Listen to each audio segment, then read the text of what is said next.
amawulire ku 96.3 BT Fama nga kusomerwa Joan Navubya. Olwa mugesa weno nze Joan Navubya. Sabawuliriza wa gavumenti Kiryowa Kiwanuka alagidde bassentebe b'ebyalo n'obukiiko bwabwe bagira bakwasaganya emirimu basigale mu yafisi nga gavumenti bwekola ku nteekateeka y'okulonda.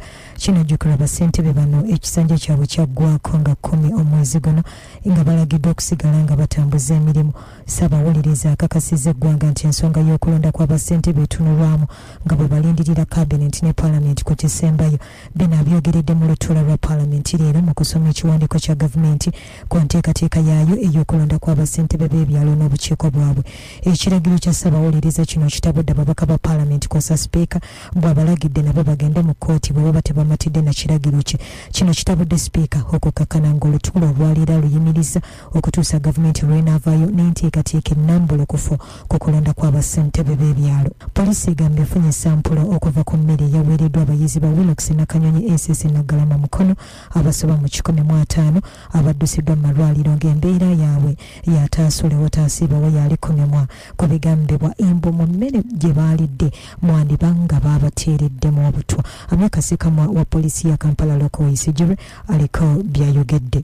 Tunamanya kiviiriddeko baana kubeera mu mbeera eno naye nga beemulugunya ku lubuto olubaluma era ng'abaana abo bangi babadde basukka 10. Kunoonyereza ko kukyagenda mu maaso okuzuulira ddala abaana bano babadde ki naye nga njagala okakasa poliisi tennafuna alipoota yonna nti waliwo omuliizi afiiridde mu mbeera eno. Waliwo okuteebereza nti waliwo kye baalidde ekyabaviiriddeko okufuna okubeera mu mbeera eno naye nga tujja bba tubategeeza bwe tunaba tutegedde ekituufu oba butwa oba si butwa era ng'abayizi abamu abadde batwaliddwa mu malwaliro obudde obw'okumakya ennyo batandise okuba nti mubasiibulwa. Kunoonyereza ko kukyagenda mu maaso.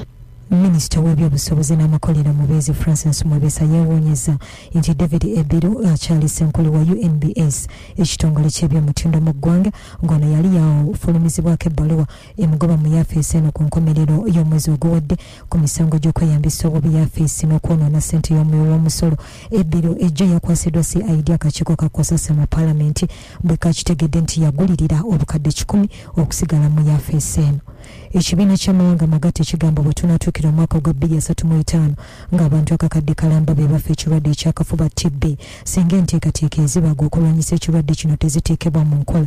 Wano mu Uganda ebibalo bya minisitule y'ebyobulamu biraga abantu 253 ku bantu 10,000 be basangibwamu ekirwadde ekyakafuba so nga mu baana ku buli 10,36 bawangaala n'ekirwadde kino. Abakugu balaze obukulu bw'okulwanyisa ensaasaana y'akafuba okutandikira ku bakayina mu b'omu maka gaabwe kw'ossa n'abantu abawangala ne mu Kenya mu myaka 12 egijja nga kino kyakuyamba okusala omuwendo gw'abakwatibwa abapya n'ebitundu 35 ku buli 100.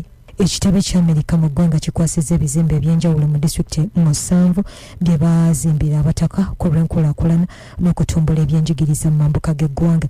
Ssenkulu wa USAID Richard Nelson agambye ebizimbe kuliko ebibiina amayumba g'abasomesa kabuyonjo ku masomero ga primary mu disitulikiti okoleramu Ketegomu Amuru Noya nga babazimbidde n'oluguudo olwa Atyaka Kalawal mu disitulikiti ye Amuru bagabadde ag'essaawa eno ku BT FM. Ago ge gabadde amawulire ku 96.3 BT Fama gakutusiddwako DFCU Bank. Sukuma Business ne DFCU Bank